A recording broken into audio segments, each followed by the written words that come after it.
Hello everyone, welcome into the 2025 Chevrolet Blazer EV RS all-wheel drive. A little bit of a long name, and almost forgot to add in the Super Cruise portion to it, but we're going to go charge this thing. We currently have 73 miles of range on a 25% of this battery pack. We have around 85 kilowatt hours in this battery pack around in total. GM is a little bit secretive about their battery pack numbers for some reason, but I think we're around 85 kilowatt hours.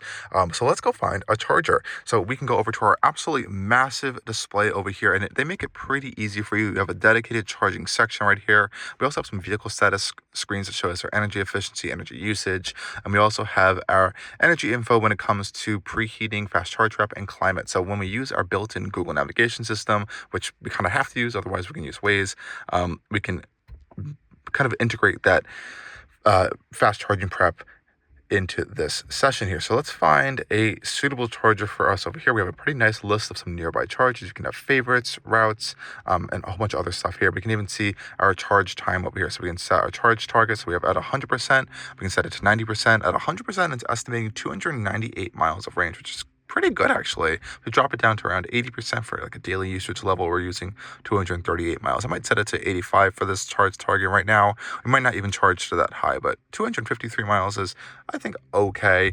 It could be a little bit stronger. We can even create charging schedules and get a whole bunch of other fun information here, such as preconditioning and start fast charging prep. So I'm going to see if this automatically does this when we input the destination. If not, I will fast charge prep because it's a little bit chilly today, around 50 degrees. So we might want to get some heat into this battery pack as it's been sitting all night as well. So let's go right back to our charger locations and find a suitable charger. I think this one should be good, 5.8 miles away. So all I have to do is press it. It gives us some details. It's a Tesla Supercharger, which has the magic connector. We have used this before.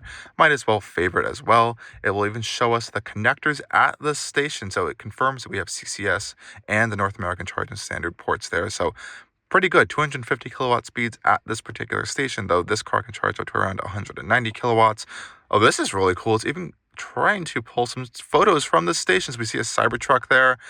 I wonder where this is pulling it from directly, maybe Yelp or some other online website. But this is really cool that we're seeing this information right in our native infotainment system here. So I really like this integration from General Motors here. You can see there's an ID4 charging there, some other vehicles, so we can definitely know that it will work for us.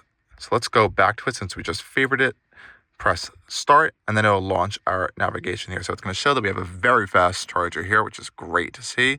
Tap it to confirm. We have 22% on arrival, and let's press start.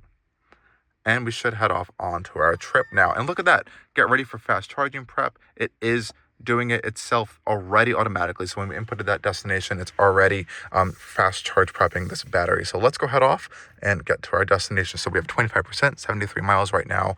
And you can see it's definitely using some power to heat up this battery pack. We're using 6 kilowatts. It was kind of stationary at 1 kilowatt before. So you're going to use some power during some fast charging prep, but it does mean some faster charging times when we do get to the charger. Okay guys, so we're pulling into the Tesla Supercharger just about now. We have 65 miles of range left, 22%, so doing pretty good. And we have preconditioned over the course of this route, and all has been perfect on the Blazer EV. There's some wildfire smoke today. It's also a little bit on the colder end. I don't think the wildfire smoke will affect us that much, but cold weather might be a little bit of a detriment to range. So let's pull in here and get to charging right away. And we have arrived, so we can actually select the charger before we plug in. Oh, this is kind of cool. Let's see. I guess not. Maybe it thought if these were labeled, oh, they are labeled. So I'm going to pop ourselves into park here. I'm going to press 1D. So this is actually giving us instructions from the Tesla Supercharger here. Press and hold on the button to connect to CCS, push the handle, open the door, and it says press to start charging. I'm not sure if there's an account attached to this, but thank you, GM, if there is. So let's go start this process and see if this works, because that'd be very, very nice. So we go outside of our Blazer EV. We're going to open up our charge port door over here. Hopefully this reaches from where we're at. Actually, I always forget the button's right over there. There's its little animation thing. We're going to open our charge port itself. Go here, connect the magic connector. It has been connected.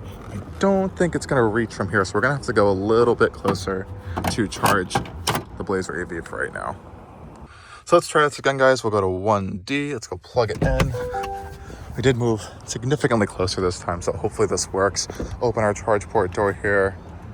take some time. This is also a massive charge port door, by the way. Let's unhook our latch here. It doesn't seem to be there's somewhere to place this, so I'm just gonna toss that over to the side. Let's go back over to our Tesla Supercharger. Locked into place. And oh, it does fit this time. Perfect. So let's put our CCS connector into our port here. It's a little bit snug, I would say, but let's go see what's happening inside the car now. So we should be plugged in. I'm curious to see if this does indeed start charging. So I'm going to press start charging. If there's not an account on there, it might not work. It says charging cord connected. Connectors have clicked. We just heard them click. I hear things ramping up very quickly. There's actually lights on the supercharger dock itself, and we are charging. Oh, look at this. Thank you, GM, for allowing us to charge based off the vehicle, but it does say we are indeed charging. Let's see if we can pull any data out of our energy info here. Nothing really shows up on here. We have used quite a bit of energy from DC fast charging, but we're already at 138 kilowatts of power from this Tesla Supercharger here. This is a better screen to kind of show what's happening, but really impressive. This is nice. Plug and charge, essentially. Just kind of plugged it in and started charging from the car on a supercharger. So that was a little bit unexpected for me. Good job, Chevy and GM team, on getting this integration quite well. And again, we're pulling already 144 kilowatts at this pretty lowish state of charge, not too low in this 85 kilowatt hour battery pack, but doing good. So we have 70 miles of range. Let's note that right now, 145 kilowatts. We're probably going to ramp up, hopefully closer towards that 190 kilowatts speed that this car can reach. But we will see. Pretty cool. We do have to note, though, that on these older style Tesla Superchargers, we do have to park pretty close to get the cable. And even at this close, I probably could have gone a little bit closer.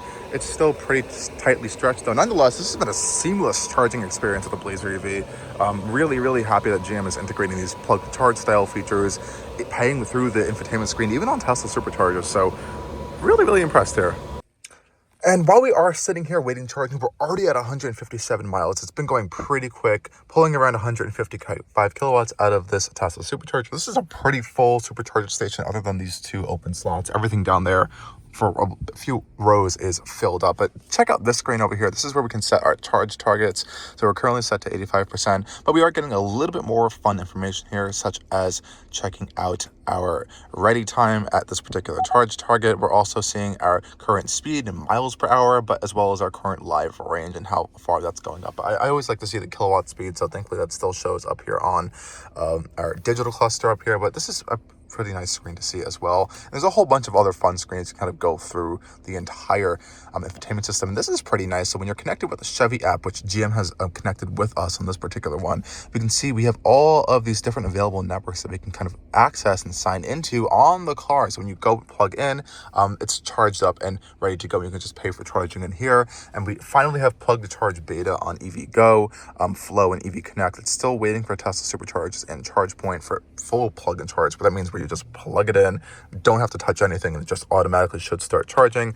That's really fun. That's a nice feature to have. Some other non-Tesla EVs are starting to have that. They work to varying degrees, but it's nice to see that on a non-super high-end luxury EV. So it's starting to become a little bit more mainstream, and that's really going to be the future, where you have that super easy accessibility of just going up to a charger, plugging it in, everything's all signed in into your screens in your car, and you should really have no issues charging anymore whatsoever. So good steps in the right direction here, but again, so far so good on this Blazer EV.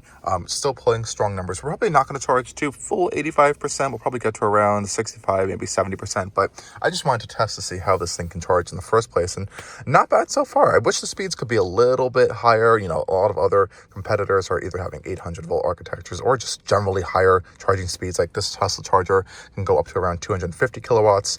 The car itself can, I think, go around either 150 or 190 kilowatts in terms of speed on this 85 kilowatt hour battery pack. Nonetheless, though, pretty good. Not too bad. So I'll update you guys when we are done charging. Okay, guys, we did change the charge target over to 80%, and we are almost there. It's estimated we're going to have 244 miles at 80% state of charge, and that's all based on our driving style, which is we're getting around 3.4 miles per kilowatt hour. This one said 3.1, but that was just this current trip. I think average over this past like 200 miles we've driven, it's around 3.4 miles per kilowatt hour, which is generally okay. Nothing too crazy, but this is a pretty big vehicle at the end of the day. And for 85 of a kilowatt hour battery pack, we're getting pretty good range numbers. Max range, we're seeing around 290-ish for if we did charge to 100%, which I think is pretty nice. And the rear-wheel drive version actually gets more range than this all-wheel drive version, as it has a bigger battery pack by around over 20 kilowatt hours actually, so which is interesting. I think this all-wheel drive motor is kind of squishing some space in this Ultium platform here, but we're at 80%, so our charge has completed. 244 miles of range, 80%, and 179 miles have been gained over the course of this charging session. We really have not been here that long at all. So let's go unplug from our Tesla Supercharger.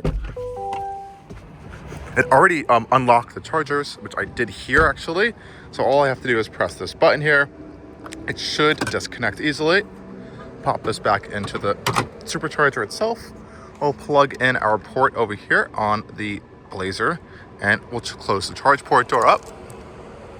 They've definitely improved this mechanism as well. And let's go head off on some more charging journeys.